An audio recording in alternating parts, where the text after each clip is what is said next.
hidup masa depan, cicil masa depan mapan dari sekarang. Saya sudah berdamai sama teman saya ini. Memang kamu ternyata tetap menjadi teman saya yang bisa diandalkan, Ya, of course yang bisa memberikan informasi juga kepada saya kan ya. Tapi saya nggak pengen tahu dapat informasi dari kamu. Aku mau dari Panorama. Gimana sih katanya?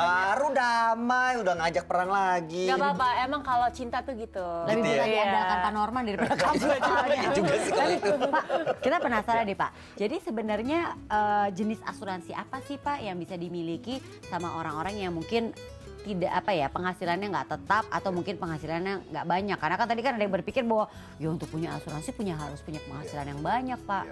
Ya, sebenarnya begini, pada waktu seseorang dia mau bergabung dalam satu komunitas misalnya, pasti dia berpikir bahwa komunitas itu harus bisa menjadi andalan dalam hidup dia. Ya, contoh misalnya, kalau misalnya dia suka lari, runner, pasti dia mau komunitas ini akan mendukung dia punya hobi. Atau kebiasaan atau olahraga dia. Nah, demikian juga komunitas yang tadi saya katakan tadi harus paling tidak juga memperhatikan anggotanya. Nah, mereka kan bervariasi. Jadi mungkin ada yang memang tidak bekerja secara tetap, mendapat gaji banyak setiap teman-teman bulan. yang kayak Banyak gitu. seperti itu kan. Iya. Mungkin mereka hanya usaha kecil-kecilan, bergabung. Kalau mereka datang langsung beli asuransi atau produk asuransi apapun di perusahaan asuransi, biasanya agak berat ya persyaratannya dan segala macam. Jadi dokumen-dokumen yang diperlukan mungkin agak sedikit bingung. Iya. Tapi kalau mereka diarahkan untuk paling tidak datang ke komunitas tersebut dan kemudian komunitas itu menyediakan kebutuhan mereka, itu akan lebih baik. Contoh misalnya kalau seorang suka naik sepeda. Nah, sepedanya kan bisa diasuransikan Dan juga. sepeda itu mahal banget Dan kan sepeda kan Pak? mahal. Ya, itu contoh seperti itu.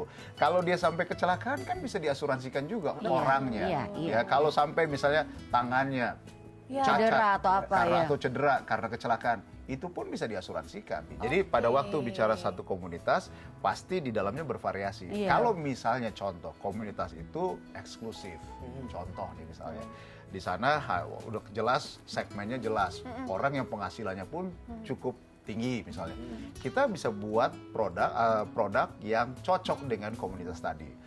Yang plannya nggak usah banyak-banyak, hanya satu plan saja misalnya, tapi sudah mengcover semuanya. Nah itu ada syaratnya nggak sih Pak Norman? Iya. Atau ada pilihan khusus komunitas tertentu saja yang bisa mengajukan asuransi Iya. seperti itu? Iya, jadi memang kalau ditanya syaratnya ada nggak? Pasti ada. Karena perusahaan asuransi ini kan perusahaan yang ada aturan mainnya. Iya. Ya kan nggak bisa, ayo siapa Asal aja, ayo rame-rame. Nggak seperti itu. Jadi kita juga mesti jelas komunitasnya komunitas apa. Iya. Nanti dinilai dulu risiko daripada komunitas ini. Kalau komunitas ini risikonya tidak terlalu besar misalnya, maka kita bisa sesuaikan dengan produk yang sederhana, preminya juga akan lebih murah dan lain-lain. Tapi kalau komunitas itu berisiko tinggi. Misalnya kayak suka komunitas dari pelari tebing. Aduh, lari tebing lagi. Itu kan risiko tinggi ya Pak ya. Sulit ya? Atau komunitas fans bola. Oh benar Pak. Oh ya benar. Itu gimana tuh Pak? Ada penilaian-penilaian Iya, tersendiri iya. ya Pak Itu ya? yang saya katakan tadi. Kita punya underwriter atau penilai risiko. Jadi pada waktu dilihat komunitasnya, dianalisa dulu. Jadi nggak bisa sembarang, ayo masuk komunitas, baru komunitasnya sudah terlalu berisiko, Iya, langsung iya. dipaksakan masuk. Itu juga belum tentu bisa. Iya, Jadi memang ada persyaratannya. Dan paling tidak komunitas itu pun jelas aturan mainnya. Iya. Ada ADART-nya, ada organisasinya, ada pengurusnya. Jumlah anggotanya Jumlah ada nggak anggotanya pun minimumnya? sebenarnya ada minimumnya. Berapa tuh Ya, Pak? jadi tergantung. Sekitar. Jadi saya katakan tadi, Tergantung komunitas. kalau komunitas itu misalnya juga high class misalnya, dia Segmennya ya? segmennya tertentu. Iya. Karena pada akhirnya asuransi itu lebih melihat dari skala, ya berapa besar sih volumenya yang mau di cover, resikonya seperti apa, itu dianalisa Jadi sama. ada benefit tambahan kalau ikut komunitas jadi ya Pak ya? Betul. Jadi punya betul. proteksi juga. Saya setuju. Cuma pendataannya gimana Pak? Nah. Biasanya Iya. anggota komunitas kan keluar masuk tuh. Betul. Oh iya. Gimana tuh? Betul. Jadi memang pada akhirnya tergantung dari komunitas itu. Karena komunitas itu kalau sudah lebih terstruktur, lebih rapi, biasanya mereka sudah punya aturan mainnya. Kalau anggota yang dikatakan sebagai anggota yang tetap, yang mana? Kalau anggota yang hanya anggota keluar masuk, On itu off? pasti ada mereka masukkan dalam kelompok yang lain. Yang kita maksud adalah anggota yang tetap. Yang memang sudah punya aturan main yang jelas, mereka juga punya ada kontribusi di dalam. Artinya ada iuran. Ada iuran, nah seperti itu, kurang lebih seperti itu. Nah proses klaimnya sendiri gimana nih? Kita Ya. juga ingin tahu kan Nah, Pak. karena komunitas, maka perusahaan asuransi biasanya akan bekerja sama dengan pengurus dari komunitas itu.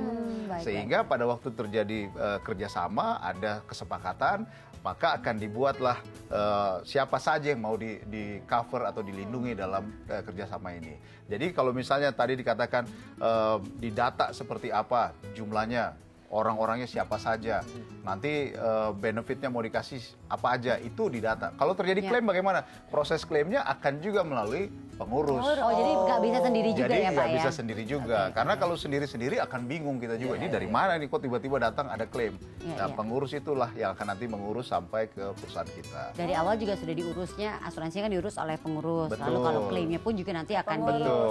Satu pintu aja. Satu pintu. Kan Ya, sekarang istilah satu pintu hampir di mana-mana. Mau urus KTP, Bener. IMB, semua satu pintu kan. Di sini juga. Lebih enak sih, jadi juga nggak terlalu ribet jadinya. Nggak terlalu banyak bahan bangunan yang dipakai ya.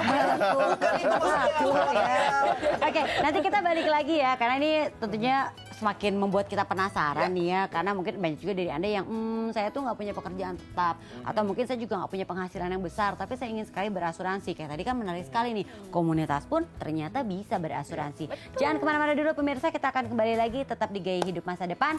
Cicil masa depan mapan dari sekarang.